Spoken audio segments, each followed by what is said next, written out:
Today I'm gonna do something a little bit different.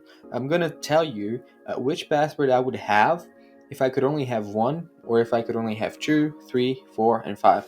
So the passport I put here, is going to be the one passport I would choose if I could choose any passport in the world, but every single country in the world forbade dual citizenship. So no countries allow dual citizenship. You have to choose only one. You can choose any one you like. Which one would you choose?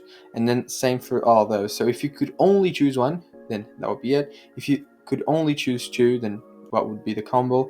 If you could only choose three, this would be the combo. Four and five. I'm not going to do six and seven because then it's going to be a little bit too crazy, a little bit too stupid.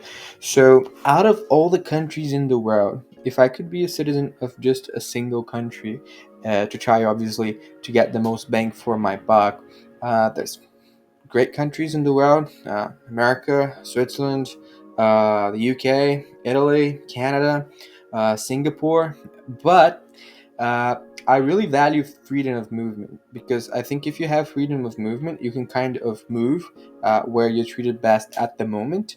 And that's something you can't do with a passport like the UK, for example, where you can only live in the UK and Ireland. Same for the US, you can only live in the US.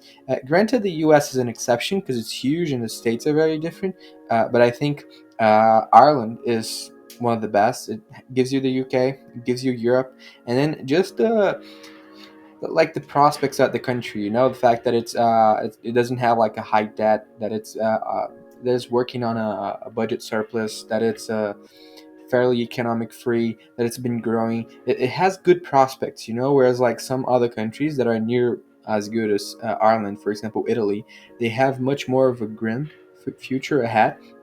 And if you're going to be a citizen of one single country for the rest of your life, then unless you plan on dying next year or in 2 years, no, you're going to have that citizenship 10 years from now, 20 years from now. So in that sense, looking at all the prospects and all that, I think I would choose Ireland. Switzerland would be a close second. I would definitely consider it. But for the extra freedom of movement, being able to live in the UK, I love London. I think I would put Ireland.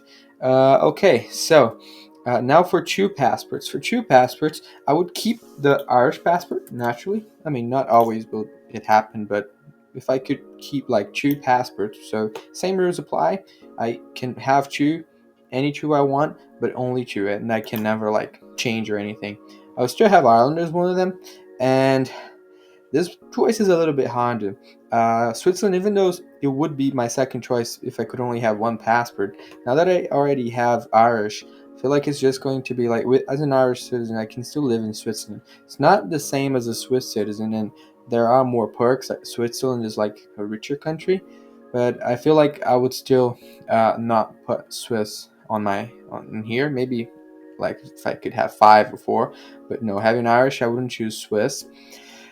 I wouldn't choose any European country. I wouldn't choose a Latin American country. But between Canada, America, and Australia, that is a hard one for me. I would love to live in America. It would be very good. There are some great cities there, and it gives you access to such a good job market. So, like, if you want Ireland, you could have Ireland for neutrality, freedom of movement, that kind of thing, and then you could have the U.S. for like labor markets and the nature and the size of the country and all that. So surprisingly, and when I started the video, I didn't think I would do this, but surprisingly, I think me personally, I would do Ireland and the UK as my first favorite combo for only two passports. Didn't expect it, but you live and you learn. And then for three passports, that's when you consider. I mean, obviously, I would keep the U.S. here. If I could keep it at two, I would definitely keep it at three. I would keep Ireland as well. Let's put Ireland as well. I mean, uh, if it gets to a point where I can choose like five, maybe I would choose the UK and something else instead of Ireland. But probably not. Like Ireland is a good country in and of itself, not just for the freedom of movement. It's like it's very up and coming and all that. So for three, I think the country I would add to that. Mm, let me think. I think it might be a country that I didn't actually put on here. I think if I could add any country to those three, it might be New Zealand. Ah, let's look up for New Zealand's flag. There you go. I put Australia, but didn't put New Zealand. But I don't know. I feel like New Zealand gives you Australia as well, and like if you're diversifying country wise, it's just like a smaller country, a little bit quieter. It's got more mountains because like Ireland doesn't have mountains. America does have great mountains, but then for like a more alternative kind of vibe and all that, I think Kiwi would be very interesting because it still gives you Australia in terms of freedom of movement. Uh, and it's got a black I'm sorry, it's just like I would really like to have a black passport. So I think I think my favorite combo for three would be this one, and then for four, yeah, I would probably keep those three, and then yeah, it's a little bit hard. Like, I mean, as an American, I can kind of stay in Canada for 6 months out of the year anyway. And I've already got like a similar Anglo vibe country in New Zealand. I've already got another English speaking country in Ireland.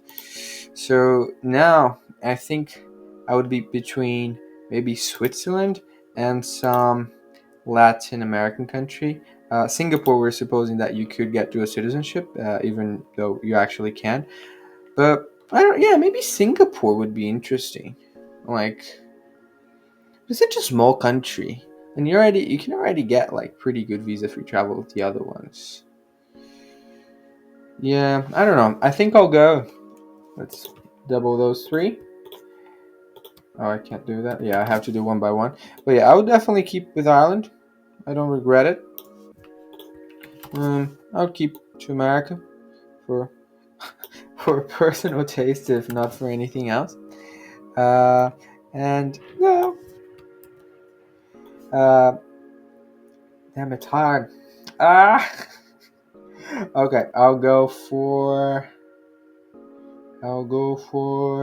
Let's be very sincere, Daniel. You don't have to lie. You don't have to put a show.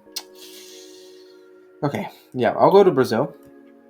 Gives you a country that doesn't speak English. It's good. A little bit of variety.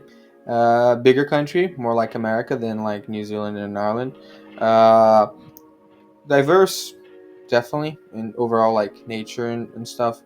Has a better relationship with like some more other types of countries. Like it's got a good relationship with China, with Russia, with Iran. Which, if you're from the English-speaking world and you want to just be very chill, could be interesting.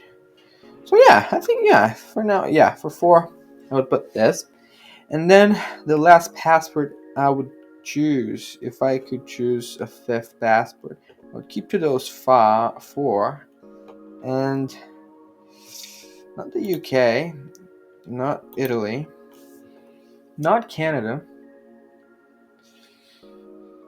Maybe Serbia. Nah, this already gives me kind of relationship, this kind of vibe. I feel like four passports is enough, honestly. Yeah, I think after those four, I might go for Switzerland actually because it's just like a nice country, and you do have privileges as a citizen. So I think for a crazy passport combo where I would have five passports, I would put Switzerland as well.